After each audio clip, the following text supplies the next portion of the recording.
I'm just an ordinary person. But why do you see something different about me? A family introduction, a cold dinner, and a look that can change everything. When love is tested by status, when pride leads to hurt.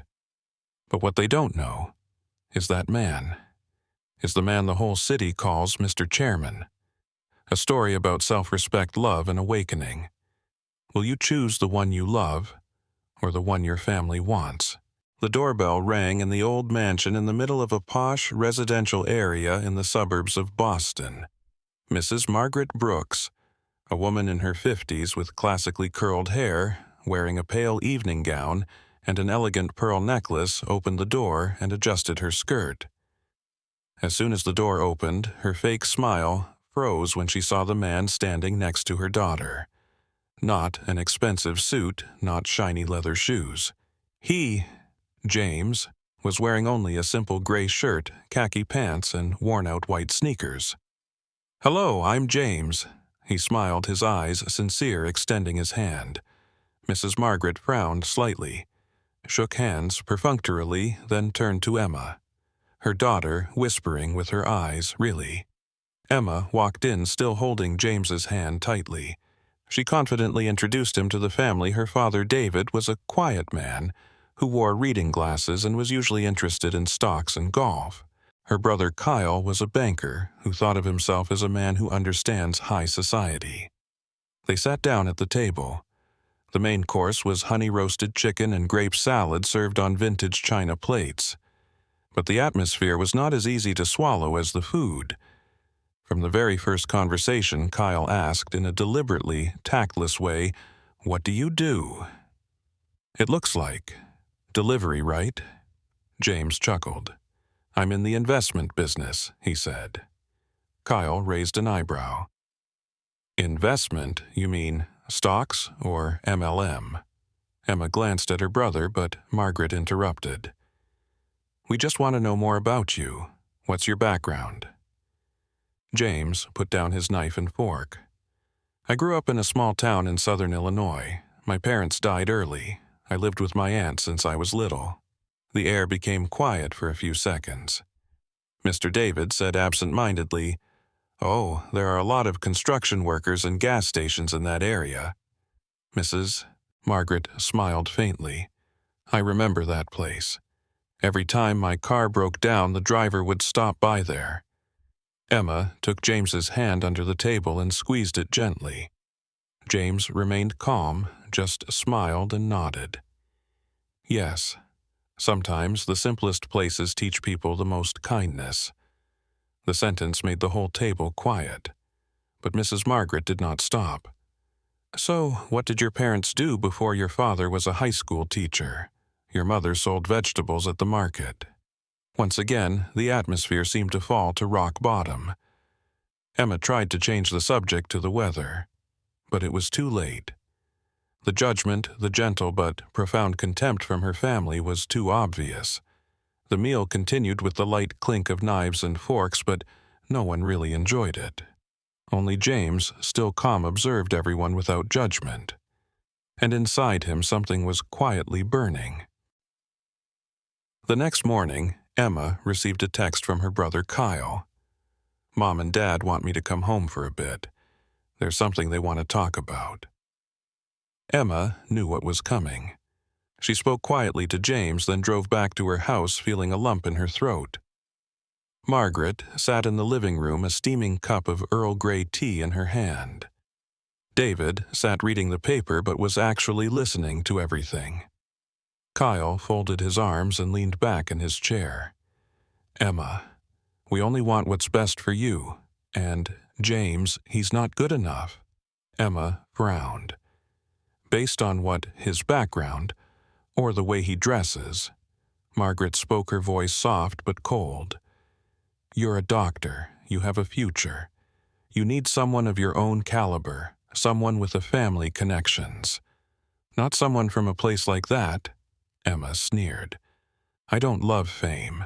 I love someone who understands me." James never bragged about anything. He respected others, which I rarely see in this house. David put down the newspaper. "Daughter, there are things you won't understand until you face society. A person with nothing will make you carry everything." Emma stood up. "You don't need anyone to carry it for you. You just need someone by your side." Kyle interrupted. "If that's the case, then don't blame this family for not accepting him. And if you choose James, be ready to take responsibility for your life." Emma looked at each person in the room. Her eyes were no longer as gentle as before. "Okay, if that's the choice, then I choose James. And everyone's acceptance, I don't need it." She left, leaving the stuffy room behind. On the way back, she felt strangely relieved. She felt she had grown up daring to stand between two shores and choose. And she knew no matter how many eyes were out there, the man she chose had never changed. A week had passed since the tent's debut. Emma still went to the hospital regularly, still cared for the patients with her usual dedication. But she knew that behind every surgery, every consultation, there was Kyle's mocking gaze, her mother's disappointment, her father's terrifying silence. That afternoon, Emma received a text message from Kyle. "Mom's having a family dinner. You should be there. James doesn't need to come." She didn't reply. But then, not wanting to make a big deal out of it, she drove home. The dinner was elaborately arranged. Candles, wine hand-embroidered tablecloths, as if there were distinguished guests. Emma realized it when Kyle stepped out of the dining room walking beside a tall man in a black suit and expensive red tie. Emma Kyle smiled. "This is Michael, Harvard grad, CEO of a media conglomerate. We work together on an investment." Michael held out his hand. "Nice to meet you. Kyle has told me a lot about you." Emma shook it, her eyes searching gently. "It's a strange evening to introduce someone." Margaret sat down at the table, her voice full of meaning. "I think you need some perspective. Someone who can help you understand what your better choices are in life." Michael spoke fluently. He told of business trips to New York art galas, and he didn't forget to interject a few stories about meeting bank CEOs. Emma listened, but she was starting to feel tired. She could see that everything from her mother's eyes to Kyle's smile was part of a plan, a test, a staged attempt to make James seem smaller in her eyes. When dessert was served, Emma put down her spoon. "Michael, you seem like a successful man, but have you ever washed dishes with someone you love when they had nothing? Have you ever walked in the rain just to buy a loaf of bread to share? Have you ever given up your pride to help someone in pain, even though you didn't know them?" The table fell silent. Michael chuckled. "I think I understand what you're saying. But you should know that love can't sustain two people forever without a solid foundation." Emma looked at her mother. "And what is that foundation? A fancy car, an aristocratic surname, or the ability to impress at a meal?" Margaret put down her glass. "You're blind. James doesn't belong in this world. In fact, I've never seen anyone so normal." Emma stood up, her eyes cold as ice. "So, who is the right person for you? The one with the big bank account? Or the one who knows how to love properly?" Kyle interrupted, his voice harsh. "Emma, don't make a fool of this family. Everyone can see that James is just trying to hold on to you." She turned away, her heart beating fast. But then she stopped, looking back at each of them. "No, you're the fool for not being able to look at others with kind eyes." She walked out the door, with nothing but the truth. James, the simple man, was the only one who never made her feel like she had to pretend. And 2 days after the family argument, Emma and James sat in a small cafe down the street. It was quiet, save for soft jazz music and the late afternoon sunlight filtering through the glass windows. James handed Emma a white envelope. "I want you to give this to your family. If you don't think it's okay, that's fine." Emma took it, not opening it in a hurry. "What is it? An invitation to an investment conference?" James replied evenly. "Don't worry.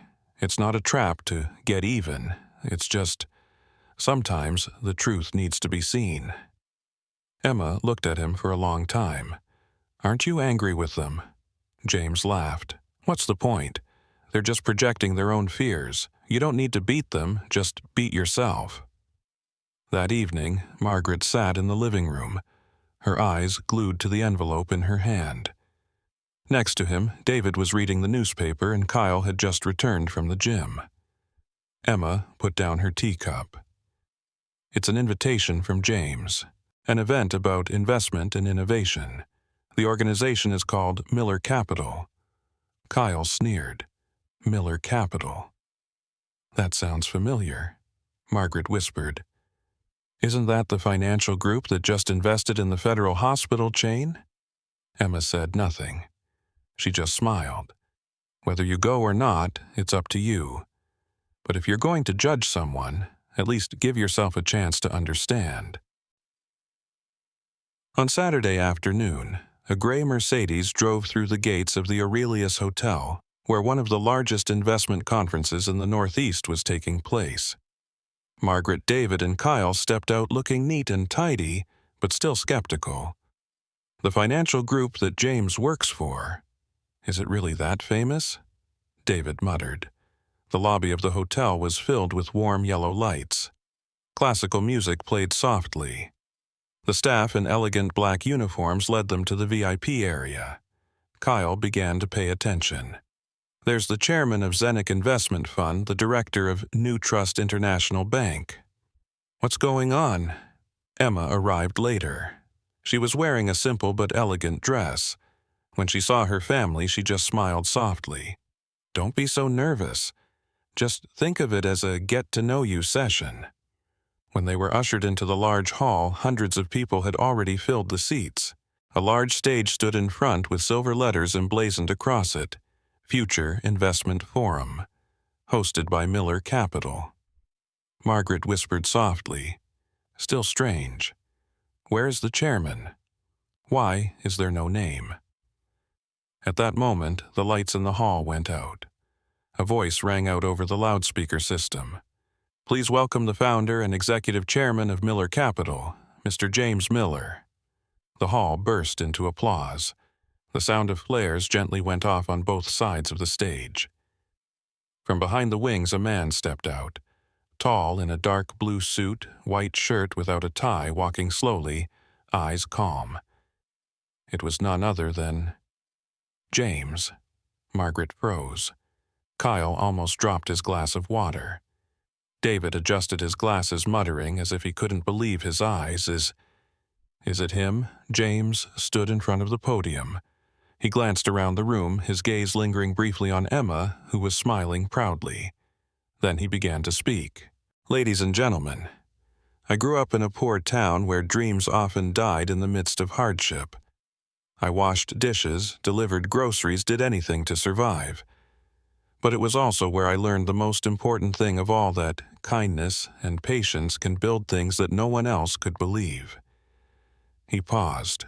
No one in the room moved. Even Margaret was clutching her purse, her face still in shock. "Today," James continued, "our company has supported over 200 small businesses, invested in community health, and built a scholarship system for homeless children." He chuckled. "And I haven't forgotten that people judge you by the shoes you wear, not by how you treat them." James's every word, his every glance seemed to pierce through every mask of elegance in the hall. The Brooks family was speechless. When the speech ended, the whole hall stood up and applauded again. James left the podium silently, and it was at that moment that Margaret knew she had been wrong. Wrong about James, and wrong about the way she looked at people.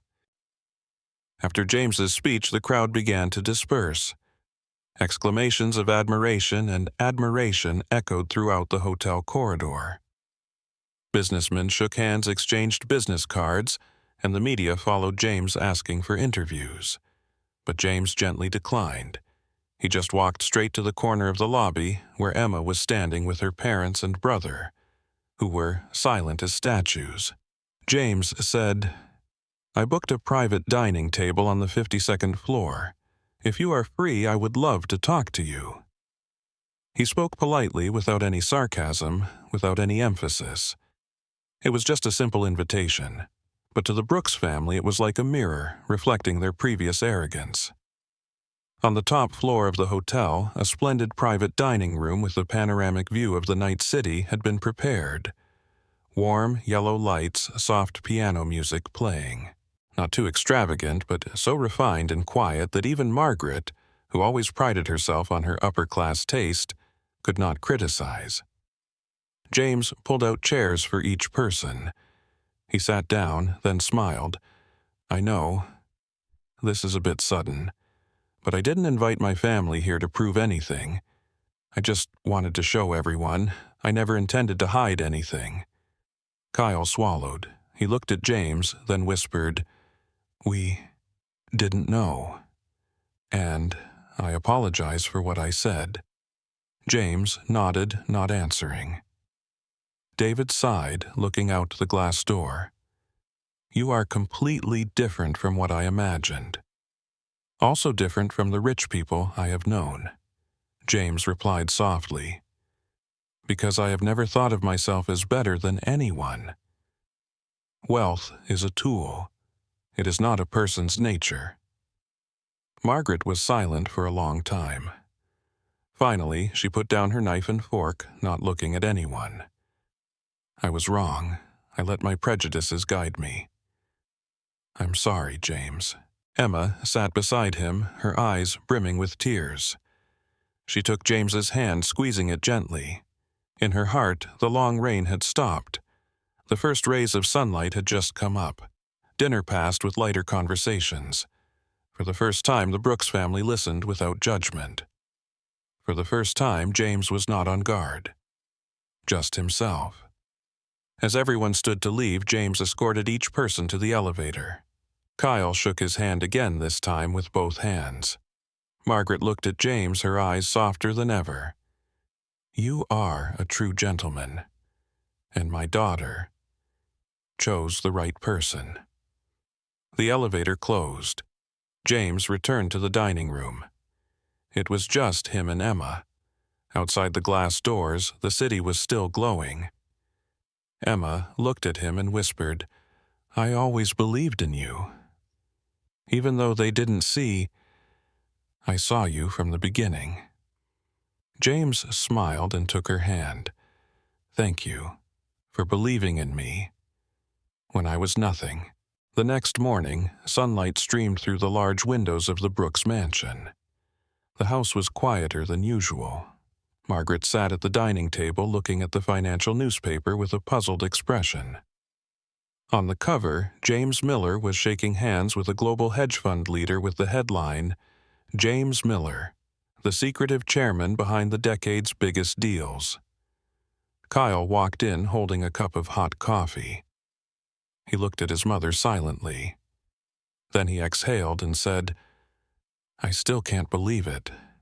Last night was like a dream." Margaret didn't look at her son. She just said softly, as if talking to herself, "I looked at the wrong person. I hurt my daughter. And I hurt a good person, too." David walked out of the office. He held a stack of documents in his hand, but his eyes were no longer focused as usual. "I did some research. James's company doesn't just invest in technology. They also fund scholarships, disaster relief, and helped save a hospital in Texas from bankruptcy." Margaret looked up. Why would someone like that choose to stay silent? David sat down in his chair, deep in thought. Maybe because he knows that silence is the best way to distinguish who truly loves you. The three of them fell silent. The air in the kitchen was bright, but their hearts were heavy. A feeling of embarrassment, guilt, and gratitude crept into every breath. Kyle took a sip of coffee, then said, "We should do something. We can't just pretend like nothing happened." Margaret nodded slowly. "Yes. But how do you apologize? to someone like James Miller. David put his hands on the table. Maybe start by acting like normal people. Drop the titles, drop the pretense, and be real. Across town, James was in his office. His workspace was as simple as ever, oak white light, a desk free of clutter. Emma walked in with a bag of sandwiches and 2 cups of coffee. "What time did yesterday's hero wake up?" she joked. James smiled, taking the coffee. "Before the press called." They both laughed. James sat down in his chair looking at her. "Are you okay?" "After all this?" Emma nodded. "They're digesting the truth. But I think they're changing. Last night my mother's eyes weren't full of contempt for you anymore. There was only confusion and respect." James looked out the window. "Everyone deserves a second chance, even those who have wronged us." Emma sat down next to him. "So, if they want to apologize, will you accept?" James didn't answer right away. He looked at the morning light on the floor. Then he nodded slightly. "I don't need an apology, I just need them to be nice to you. If they mean it, that's enough." Emma leaned her head against his shoulder. The room was quiet, but not empty. It was full of hope. Peaceful midweek afternoon. The early morning sunlight slanted through the trees outside the small coffee shop, nestled in the heart of the central financial district. James was sitting at a table in the corner, his laptop open, but his eyes fixed on his slowly cooling espresso. A shadow fell across the table. Kyle, in a smart gray suit, stood there. He didn't have the same disdainful smile as the first time they met. Just a slight nod. "Sorry for not telling you in advance, but I thought you'd agree to meet." James hung up the phone and invited us to sit down. "Let's just talk like 2 normal men. No need to be so formal." Kyle sat down, his hands clasped together. For a long time, no one spoke. Finally, Kyle said, "That day, when you stepped onto the stage, I felt like a complete fool. Not because you were the president, but because you gave me the chance to see a good person, and I didn't see it." James smiled, not blaming.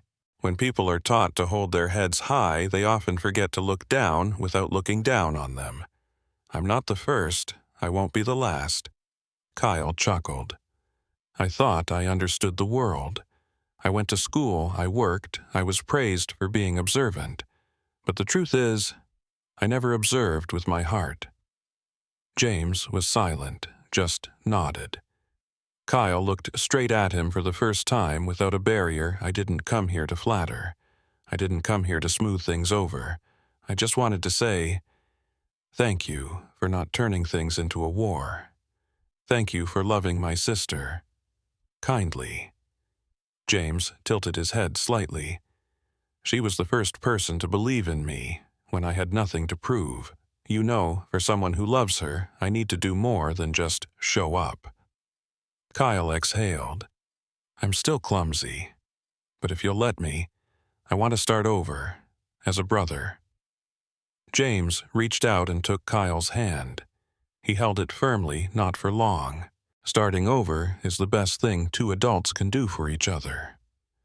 Amidst the noise of the street outside, there was a small silence, short, but enough to heal many prejudices, many prides, and even words that had never been said. They drank coffee together. No talk of money, no mention of mistakes. Simply accepting each other. A sunny afternoon. The city hospital campus was shady, the rustling of leaves in the wind mixed with the sound of trolleys, the small voices between nurses and patients. Emma had just finished a long surgery. She took off her mask, tied her hair, and was about to go to the cafeteria when she suddenly stopped. At the end of the hallway, her mother, Mrs. Margaret, was waiting. No advance notice, no text message, just a quiet presence, and in her eyes was something Emma had not seen in years, confusion and fragility. Emma approached her eyes wary. "Mom, Did you come to the hospital for something? Mrs. Margaret gripped the strap of her bag. She did not wear as much makeup as usual, and her dress was simpler. Her voice was much softer. I don't know how to start this, but I need to talk to you. Not to justify myself, but to apologize. Emma nodded, leading her into an empty break room. The room was simple, with only 2 chairs and a small window overlooking the lawn. They both sat down. A long silence stretched out as if the past was passing between them. Margaret spoke first. The day James stepped onto the stage, I felt betrayed, not because he was the president, but because I judged someone with the eyes of arrogance. Emma clasped her hands together, not speaking. Margaret continued, You said you didn't need someone perfect, just someone nice, but you tried to force me into your mold. She paused, her eyes slightly red. I'm sorry, not only for looking down on James, but also for not believing in your choice. Emma sighed. I just want you to understand. I don't need a rich husband to be proud of in front of my friends. I need someone to accompany me when no one else understands the pressure of this job. I need someone who, when I come home, I can be myself. Margaret nodded slightly, her voice trembling. And you chose right. For the first time I saw a man look at my daughter with unconditional love. They fell silent once more. But this time, it was a silence of reconciliation. Emma asked softly, Do you want to tell James? Margaret smiled sadly. Yes, but not yet. I want him to see me change through actions, not words. She nodded, smiling. For the first time in many years between mother and daughter, there were no barriers, only one simple thing remained, understanding each other. Night fell. The city was bathed in yellow lights from the skyscrapers. James stood on the balcony of his apartment holding a cup of hot tea. The wind blew gently through his hair. Behind him, Emma stepped out, carrying a thin blanket. She draped it over his shoulders, then stood beside him, saying nothing. They both looked down at the traffic below where the world was still moving. After a while, Emma spoke as light as a breath. Are you tired? James smiled. No, just thinking. How far we've come. Emma leaned her head on his shoulder. I still remember the first time I brought you home. I was scared, not scared of them, but scared of you getting hurt. James nodded slightly.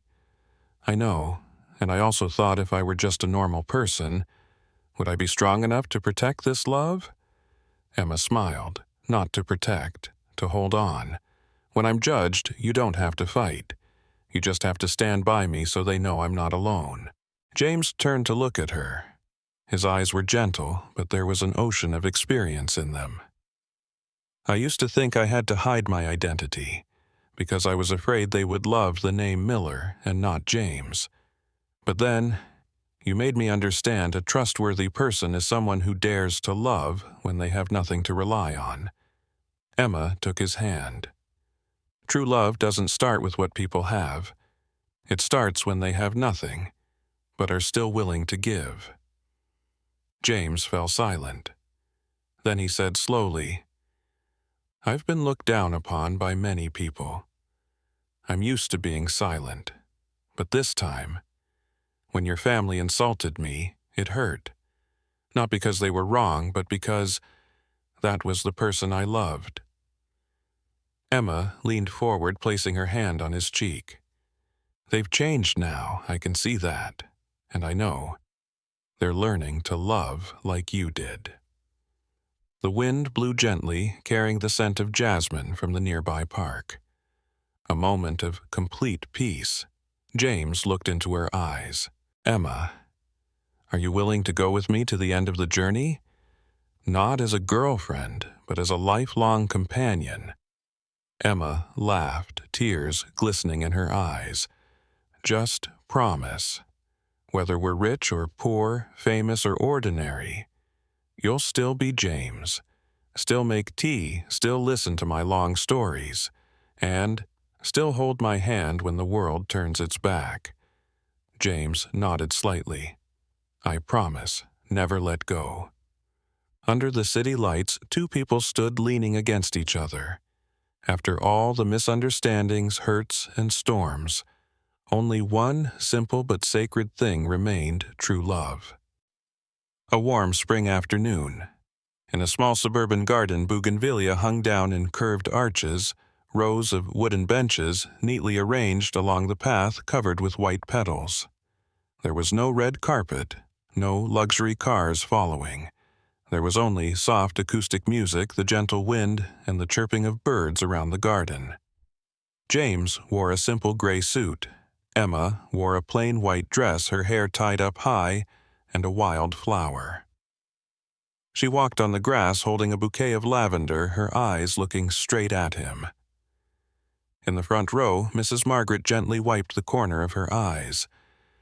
She held Mr. David's hand. Kyle sat next to her, occasionally turning to smile at his sister.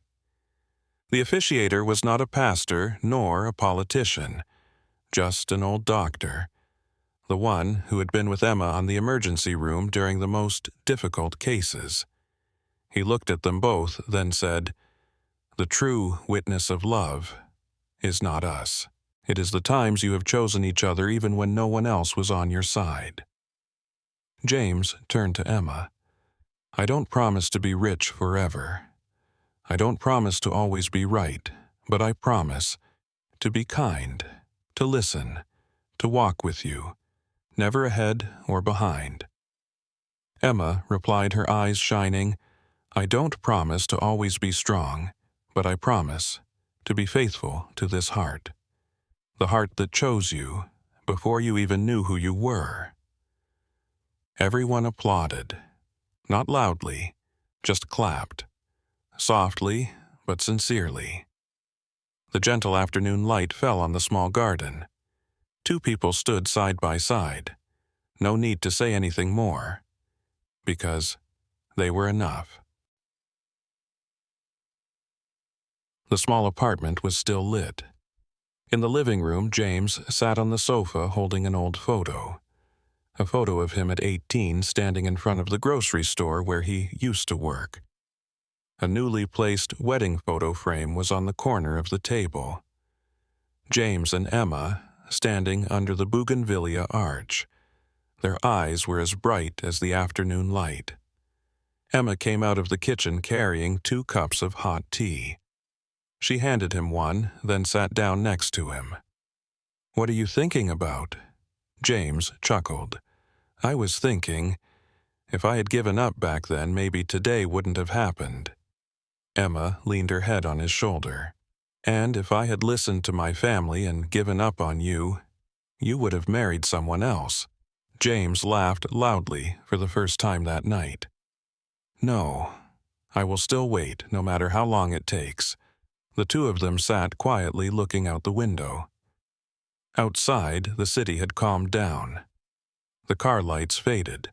Only the soothing night sounds remained like a song. A moment later, the phone rang. "A message from Kyle tomorrow night. Invite you two to dinner. Mom and Dad want to contribute dishes too. No business talk, just eat and laugh." Emma laughed. "I never thought that one day Mom would want to cook for my husband." James nodded. "Because people will change, if they are loved with truth." He put down his teacup and took her hand, not with a romantic gesture, just one person's hand holding another in the right way at the right time. James looked up at the sky through the window. No more old questions. Am I good enough? Will they accept me? All of that was gone. Now he had only one certainty. True happiness. No need for noise. Just the right person. And the right time.